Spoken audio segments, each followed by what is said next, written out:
Everyone, मैं शगुफ्ता और आज हम पढ़ेंगे भारतीय अर्थव्यवस्था इंडियन इकोनॉमिक्स।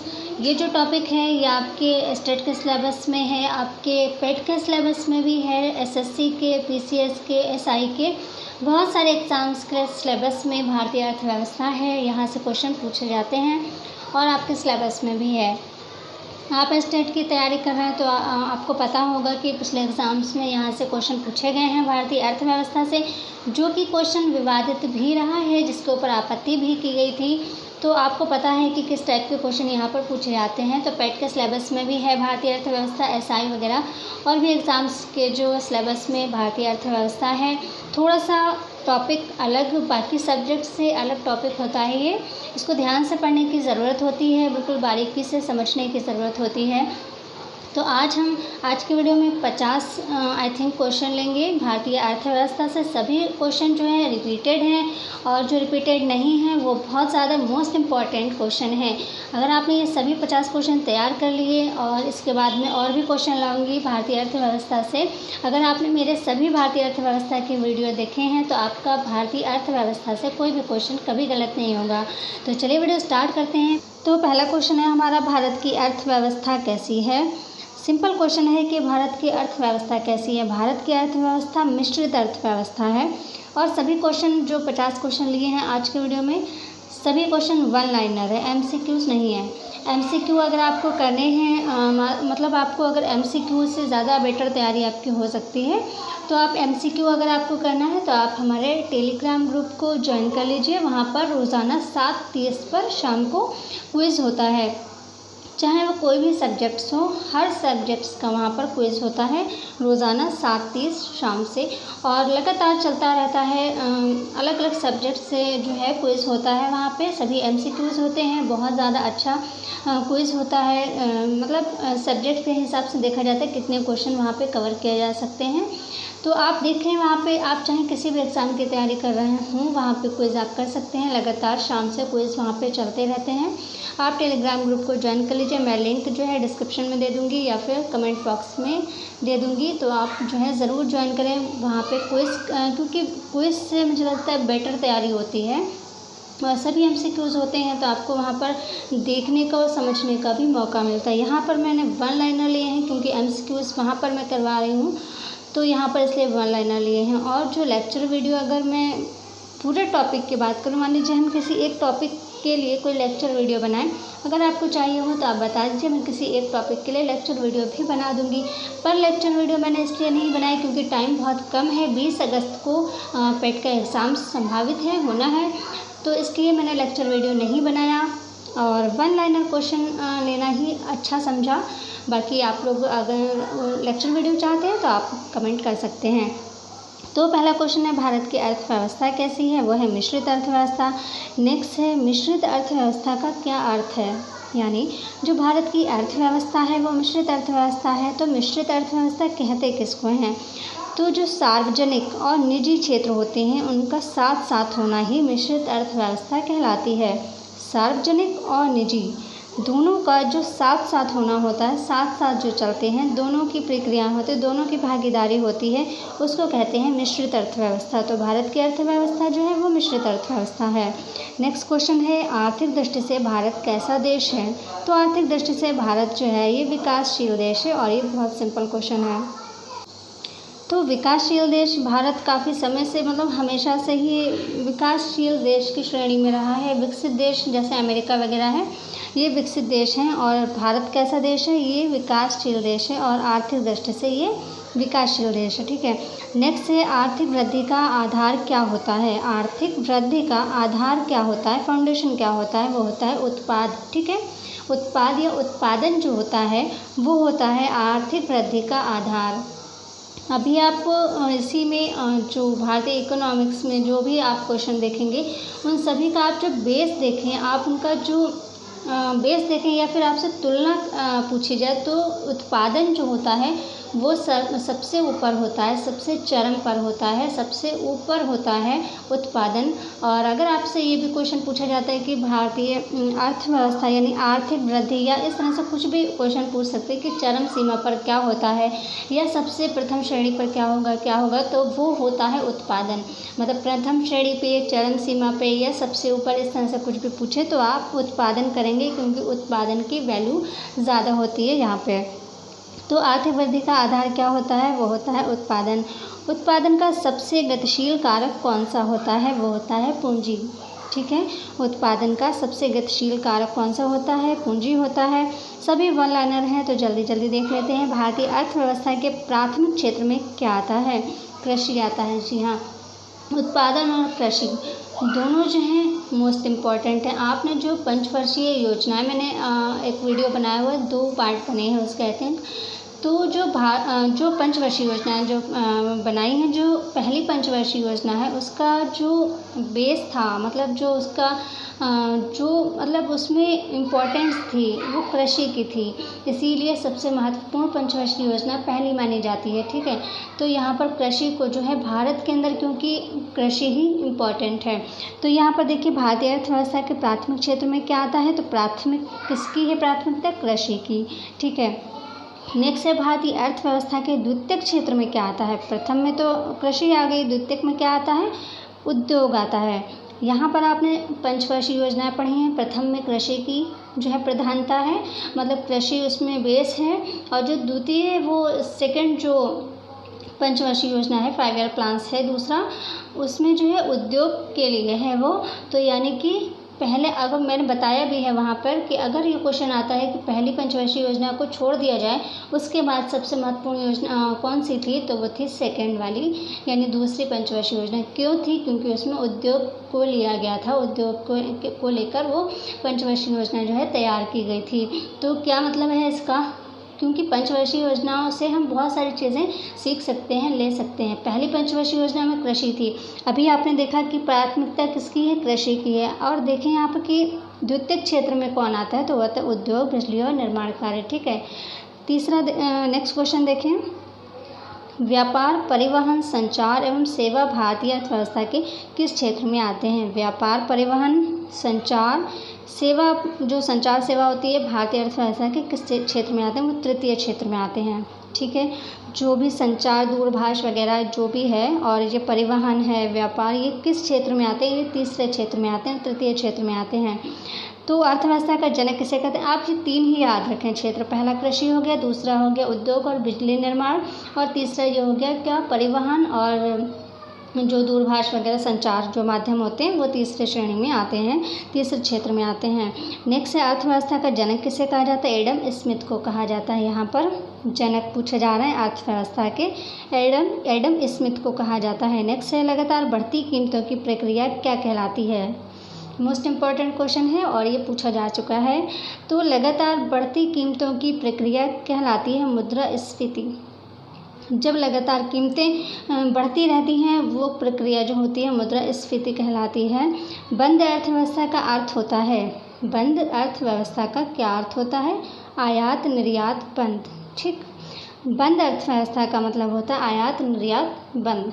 ठीक, सर्वोदय योजना के संस्थापक कौन थे? इम्पॉर्टेंट है, सर्वोदय योजना के संस्थापक कौन थे? जयप्रकाश नारायण। भारत में सर्वप्रथम राष्ट्रीय आय का अनुमान किसने लगाया था? मोस्ट इम्पॉर्टेंट है, दादा भाई नौरोजी ने। ठीक है, इंपॉर्टेंट क्वेश्चन है। भारत में सर्वप्रथम राष्ट्रीय आय का अनुमान किसने लगाया था? वो दादा भाई नौरोजी ने लगाया था। नेक्स्ट है भारतीय अर्थव्यवस्था के उदारीकरण का अग्रदूत किसे माना जाता है? डॉक्टर मनमोहन सिंह को। आप ध्यान दें कि डॉक्टर जो मनमोहन सिंह हैं, जो पीएम रह चुके हैं पूर्व, बहुत अच्छे अर्थशास्त्री थे, बहुत अच्छे अर्थशास्त्री थे। और जो ये नोटबंदी हुई थी इसको लेकर उन्होंने भी अपना एक पूर्वानुमान बताया था, और मतलब वो बहुत अच्छे अर्थशास्त्री हैं। अगर आप उनके बारे में, उनकी जो जीवनी है और उनके बारे में पढ़ें तो वो बहुत अच्छे अर्थशास्त्री हैं। तो भारतीय अर्थव्यवस्था के उदारीकरण का अग्रदूत किसको माना जाता है? अग्रदूत डॉक्टर मनमोहन सिंह को माना जाता है। नेक्स्ट है, भारत में मुद्रास्फीति की गणना किस पर आधारित है? मुद्रास्फीति यानी लगातार बढ़ती कीमतें जो होती हैं उनकी जो प्रक्रिया होती है उसको मुद्रास्फीति कहते हैं। इसकी गणना किस पर आधारित है? यह जो है थोक मूल्य सूचकांक पर आधारित होती है मुद्रास्फीति। मुद्रास्फीति कहते हैं लगातार बढ़ती कीमतों की प्रक्रिया को, और मुद्रास्फीति की गणना जो है वो किस पर आधारित होती है? वो थोक मूल्य सूचकांक पर आधारित होती है। नेक्स्ट है, भारतीय अर्थव्यवस्था में कौन से क्षेत्र की हिस्सेदारी सकल राष्ट्रीय उत्पाद में सबसे अधिक है? वो है तृतीय क्षेत्र की। भारतीय अर्थव्यवस्था में कौन से क्षेत्र की हिस्सेदारी जो है वो सकल राष्ट्रीय उत्पाद में सबसे अधिक है? वो है तृतीय क्षेत्र की। और अभी आपने ऊपर पढ़ा है कि तृतीय क्षेत्र में क्या आता है, परिवहन और संचार वगैरह ये आते हैं, ठीक है। फिर है, राष्ट्रीय ग्रामीण विकास संस्थान कहाँ स्थित है? ये है हैदराबाद में, तो याद रखें इसको, इम्पॉर्टेंट है। भारत की मौद्रिक नीति को कौन सी संस्था नियंत्रित करती है? भारतीय रिजर्व बैंक, इम्पॉर्टेंट है। क्योंकि क्या होता है, कई बार चीज़ें हमें पता होती हैं लेकिन वो जब क्वेश्चन हिंदी में पूछा जाता है ना, कुछ चीज़ें हम लोगों को पता होती हैं, आम भाषा में हम लोग जानते हैं, बट वो क्वेश्चन जब वो हिंदी में, शुद्ध हिंदी में पूछा जाता है ना, तो कभी कभी कन्फ्यूज़न हो जाता है। तो भारत की जो मौद्रिक नीति को कौन सी संस्था नियंत्रित करती है? भारतीय रिजर्व बैंक। और ये क्वेश्चन मुझे लगता है कि सभी को पता होगा इसका आंसर, ठीक है, बट इम्पॉर्टेंट है क्योंकि इजी तो बहुत है, सिंपल है, बट इसको ध्यान रखें। तो हिंदी में ये है ना क्वेश्चन, तो थोड़ा सा ठीक है, इंग्लिश में अगर आएगा तब तो सभी कर लेंगे, ठीक है। फिर नेक्स्ट है, भारत में प्रथम निश्चित पूंजी बैंक कौन सा है? भारत में प्रथम की बात हो रही है, निश्चित पूंजी बैंक कौन सा है? वह बैंक ऑफ हिंदुस्तान। नेक्स्ट देखें, भारत का पहला बैंक कौन सा है जिसे ISO से प्रमाणित किया गया है? वो है कैनरा बैंक। अच्छा, यहाँ पर जो भी क्वेश्चन लिए हैं वो बहुत ज़्यादा इम्पॉर्टेंट है और ये रिपीटेड भी हैं सभी एग्ज़ाम्स में।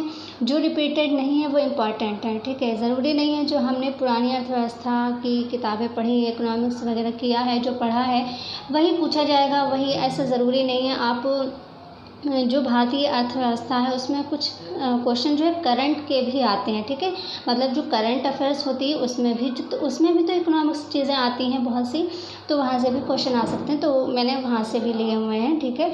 और इसका जो नेक्स्ट वीडियो आएंगे उसमें भी इसी तरह के क्वेश्चन होंगे, मतलब आपके बिल्कुल एग्जाम्स में आने वाले क्वेश्चन होंगे। अगर आपने मेरे सभी वीडियो भारतीय अर्थव्यवस्था के देख लिए तो आपका, आई थिंक, मुझे नहीं लगता आपका अर्थव्यवस्था का कोई भी क्वेश्चन गलत होगा। तो बने रहें हमारे साथ चैनल पर। नेक्स्ट क्वेश्चन है, मंदाडिया, ठीक है, मंदाडिया व तेजडिया शब्दावली किससे संबंधित है? ठीक है, अगर आपने मतलब ये पढ़ा है, ठीक है, तब तो आप बता पाएंगे, वरना आप सोचेंगे मंदाडिया व तेजडिया जो है शब्दावली किससे संबंधित हो सकती है, क्योंकि यहाँ पर तो आपको पता है कि हम इकोनॉमिक्स के पढ़ रहे हैं क्वेश्चन, बट आपके जो पेपर जिस टाइम आएगा, पेपर सामने होता है, उसमें तो 14 सब्जेक्ट हैं, ठीक है, हिंदी है, करंट है, कंप्यूटर है और बहुत सारे आपके सब्जेक्ट्स एक साथ होंगे, तो आपको यही नहीं पता होगा कि ये क्वेश्चन किस सब्जेक्ट्स का है, ठीक है। तो अगर आपने पढ़ा है तो ही आप बता पाएंगे। हो सकता है बहुत से लोगों ने पढ़ा हो ये, बट इसको जो है ध्यान भी रखना है कि मंदाडिया और तेजडिया शब्दावली जो है शेयर बाज़ार से संबंधित है, ठीक है। नेक्स्ट है, भारत में बेरोजगारी की समस्या मूलतः किस प्रकार की है? वह है संरचनात्मक। नेक्स्ट है, भारतीय विदेश व्यापार संस्थान कहाँ पर स्थित है? नई दिल्ली में स्थित है। और मुद्रा वो है जो मुद्रा का कार्य करे। ये परिभाषा किस अर्थशास्त्री के द्वारा दी गई थी? इंपॉर्टेंट परिभाषा है ये वाकर के द्वारा दी गई थी। स्टेटमेंट सभी इंपॉर्टेंट होते हैं क्योंकि स्टेटमेंट भी कई बार पूछ लिया जाता है, ठीक है। नेक्स्ट है, मेक इन इंडिया अभियान भारत को क्या बनाने के लिए शुरू किया गया था? इंपॉर्टेंट है, मेक इन इंडिया अभियान भारत को क्या बनाने के लिए शुरू किया गया था? ये विनिर्माण हब बनाने के लिए शुरू किया गया था। नेक्स्ट क्वेश्चन है, अर्थशास्त्र में ग्रेशम नियम का संबंध किससे है? ये है मुद्रा के संचालन से। नेक्स्ट है, उपभोक्ता की बचत का सिद्धांत किसने दिया? ये दिया अल्फ्रेड मार्शल ने, इंपॉर्टेंट है। नेक्स्ट है, बिग पुश सिद्धांत किसके द्वारा दिया गया था? बिग पुश सिद्धांत ये दिया गया था रॉर्डन के द्वारा। नेक्स्ट है, भारत में सर्वाधिक शहरीकरण वाला राज्य कौन सा है? वो है महाराष्ट्र। नेक्स्ट है, भारतीय रिजर्व बैंक का राष्ट्रीयकरण कब हुआ था? इंपॉर्टेंट क्वेश्चन है ये। तो 1 जनवरी 1949 को भारतीय रिजर्व बैंक का राष्ट्रीयकरण हुआ था। नेक्स्ट है, कागजी मुद्रा जारी करने का पूर्ण अधिकार किसके पास होता है? वो होता है रिजर्व बैंक के पास। इम्पॉर्टेंट है बट थोड़ा इजी है। कागजी मुद्रा जारी करने का पूर्ण अधिकार रिजर्व बैंक के पास होता है। नेक्स्ट है भारतीय रिजर्व बैंक का मुख्यालय कहाँ पर है? ये है मुंबई में, और ये मैं पहले भी बता चुकी हूँ। नेक्स्ट है 1 रुपये का नोट कौन जारी करता है? वित्त मंत्रालय जारी करता है, इंपॉर्टेंट है। नेक्स्ट है राष्ट्रीय विकास परिषद का गठन कब हुआ था? ये हुआ था 1952 में। नेक्स्ट है योजना आयोग का गठन कब हुआ था? योजना आयोग का गठन हुआ था, ध्यान रखिए, आपकी पहली पंचवर्षीय योजना से 1 वर्ष पहले हुआ था। योजना आयोग का गठन कब हुआ था? 1950 में हुआ था। और जो योजना आयोग का गठन 1950 में हुआ था, 1 वर्ष बाद ही पहली पंचवर्षीय योजना आई थी। यानी कि जो प्रथम पंचवर्षीय योजना है उसको अगर आपने याद कर लिया है तो आप ध्यान रखें कि पहली पंचवर्षीय योजना से 1 वर्ष पहले योजना आयोग का गठन हुआ था। नेक्स्ट है भारत का आयात निर्यात बैंक कौन सा है? वो है एक्सिम बैंक। नेक्स्ट है मुद्रा स्वयं का निर्माण करती है। मुद्रा स्वयं का निर्माण करती है, ये किसका कथन है? यह है क्रोमर का कथन। और स्टेटमेंट आप ज़रूर, जो भी इम्पोर्टेंट स्टेटमेंट हैं आप उनको ज़रूर ध्यान से पढ़ें क्योंकि स्टेटमेंट पूछे जाते हैं। नेक्स्ट है भारत की राष्ट्रीय आय का प्रमुख स्रोत है, वो है सेवा कर, और ये इम्पॉर्टेंट है। नेक्स्ट है सस्ती मुद्रा का अर्थ क्या होता है? तो सस्ती मुद्रा का अर्थ होता है ब्याज की दर कम होना। नेक्स्ट है नरसिम्हा समिति का संबंध किससे है? वो है बैंकिंग सुधार से। नेक्स्ट है करेंसी नोट प्रेस कहाँ पर स्थित है? ये है नासिक में। नेक्स्ट है संरचनात्मक बेरोजगारी का प्रमुख कारण है अपर्याप्त उत्पादन क्षमता। संरचनात्मक बेरोजगारी का प्रमुख कारण क्या है? अपर्याप्त उत्पादन क्षमता, और ये इंपॉर्टेंट क्वेश्चन है। नेक्स्ट है भारत के प्रचंड बेरोजगारी सामान्यतः कहाँ दिखाई पड़ती है? वो है कृषि में दिखाई पड़ती है। प्रचंड बेरोजगारी सामान्यतः कहाँ दिखाई देती है? कृषि में। नेक्स्ट है भारत का पहला मोबाइल बैंक कहाँ पर स्थित है? इंपॉर्टेंट है, ध्यान रखिए कि जो मोबाइल बैंक है पहला भारत का वो है खरगोन में, जो कि मध्य प्रदेश में है। नेक्स्ट है भारत में प्रथम पंचवर्षीय योजना कब से प्रारंभ हुई थी? 1951 से प्रारंभ हुई थी। पहली पंचवर्षीय योजना 1951 में प्रारंभ हुई थी, और पंचवर्षीय योजनाएं आपको पढ़ाई जा चुकी हैं। इसके 2 पार्ट बने हैं। पंचवर्षीय योजनाओं से आपके सब कुछ पढ़ाया गया है। पंचवर्षीय योजना कौन से महत्वपूर्ण है, क्यों महत्वपूर्ण, उसके महत्वपूर्ण बिंदु क्या है, उसका मॉडल किसके द्वारा तैयार किया गया, उसकी जो कार्य मतलब किस पर कार्य किया गया है, किस पंचवर्षीय योजना में, सारी चीज़ें आपको डिटेल से पढ़ा दी गई हैं। फिर देखें मुद्रा की मात्रा में कमी क्या कहलाती है? मुद्रा का संकुचन कहलाती है। जिस नीति को देश का केंद्रीय बैंक ऋणात्मक व गुणात्मक उपकरणों के माध्यम से लागू करता है उसे क्या कहते हैं? उसे कहते हैं मौद्रिक नीति। ठीक है। नेक्स्ट है जब सरकार की आय कम तथा व्यय ज़्यादा होता है ऐसी अर्थव्यवस्था को क्या कहते हैं? जब सरकार की आय कम तथा व्यय ज़्यादा होता है तो ऐसी अर्थव्यवस्था को घाटे की अर्थव्यवस्था कहते हैं।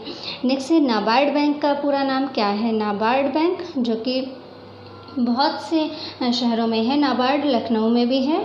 नाबार्ड बैंक का पूरा नाम क्या है? राष्ट्रीय कृषि एवं ग्रामीण विकास बैंक। नेक्स्ट क्वेश्चन है सहकारी साख संगठन का शुभारंभ कब हुआ था? ये 1904 में हुआ था। नेक्स्ट है जब किसी आवश्यकता को कीमत समय स्थान में प्रश्न हो तो उसे क्या कहते हैं? उसे मांग कहते हैं। और ये इस क्वेश्चन में कुछ डाउट लग रहा है लास्ट वाले में, इसको चेक करके अगले वीडियो में इस क्वेश्चन को भी ऐड कर दूंगी। तो फिलहाल आज की वीडियो में 50 क्वेश्चन लिए हैं और सभी 1 लाइनर थे। MCQ अगर आपको करने हैं तो आप टेलीग्राम ग्रुप ज्वाइन कर लीजिए। वहाँ पर रोज़ शाम को 7:30 से लगातार क्विज़ होता है। मतलब किसी भी सब्जेक्ट का आप देना चाहें क्विज़, वहाँ पर हर तरह के सब्जेक्ट का क्विज़ होता है और बहुत अच्छा क्विज़ वहाँ पे चलता है। तो आप टेलीग्राम ग्रुप जो है ज्वाइन कर सकते हैं। लिंक जो है आपको डिस्क्रिप्शन में मिल जाएगा या फिर कमेंट बॉक्स में भी दे दूँगी मैं। तो आज का वीडियो में बस इतना ही। 50 क्वेश्चन थे भारतीय अर्थव्यवस्था से। ये जो 50 क्वेश्चन थे सभी मोस्ट इम्पॉर्टेंट क्वेश्चन थे। आई होप आपको वीडियो अच्छा लगा हो। वीडियो अच्छा लगा हो लाइक भले ना करें बट एक व्यक्ति को शेयर ज़रूर कर दें, ताकि जो है दूसरे तक भी जो आप पढ़ेंगे दूसरे को पहुंचाएंगे तो ये एक अच्छी बात है। तो आप भले ही लाइक ना करें बट शेयर ज़रूर करें। आज के वीडियो में इतना ही। मिलते हैं नेक्स्ट वीडियो में, तब तक के लिए take care and bye bye.